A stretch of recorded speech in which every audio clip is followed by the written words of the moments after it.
রাজধানীর পূর্বাচলে প্লট জালিয়াতির অভিযোগে সাবেক প্রধানমন্ত্রী শেখ হাসিনা, তার বোন শেখ রেহানা এবং রেহানার মেয়ে টিউলিপ সিদ্দিকের বিরুদ্ধে গ্রেফতারি পরোয়ানা জারি করেছে আদালত। টিউলিপ যদি এই পরোয়ানার বিপরীতে আত্মসমর্পণ এবং জামিন আবেদন না করেন, তাহলে তার বিরুদ্ধে জারি হতে পারে ইন্টারপোলের রেড অ্যালার্ট।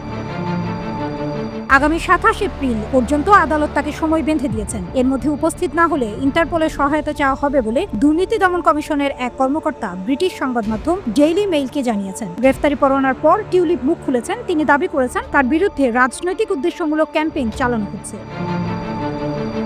ব্রিটিশ নাগরিক ও সাবেক নগরমন্ত্রী টিউলিপের বিরুদ্ধে অভিযোগ, তিনি হাসিনাকে চাপ দিয়ে তার মা, ভাই ও বোনের জন্য পূর্বাচলে প্লট বাগিয়ে নিয়েছেন। টিউলিপের বিরুদ্ধে ইন্টারপোলের রেড অ্যালার্ট জারির আবেদন করা হতে পারে জানিয়ে দুদকের ওই কর্মকর্তা বলেছেন, যদি অভিযুক্ত টিউলিপ না আসেন এবং আদালত আত্মসমর্পণ না করেন, তাহলে দুদক বাংলাদেশ পুলিশ ও স্বরাষ্ট্র মন্ত্রণালয়ের মাধ্যমে ইন্টারপোলের সহায়তা নেবে। তিনি আরো বলেন, যুক্তরাজ্য 1928 সাল থেকে ইন্টারপোলের একজন সম্মানিত সদস্য হিসেবে রয়েছে। যেহেতু অভিযুক্ত অনুপস্থিত, তাই তাকে একজন পলাতক আসামি হিসেবে বিবেচনা করা হবে। বাংলাদেশ ও ইন্টারপোলের সদস্য, আমরা তাদের টিউলিপের বিরুদ্ধে রেড অ্যালার্ট জারি করতে বলব। পলাতক আসামি যেন গ্রেফতার হয় এবং তাকে যেন প্রত্যর্পণ করা হয়, সেটি নিশ্চিত করার দায়িত্ব তার হোস্ট দেশে, যোগ করেন দুদকের এই কর্মকর্তা।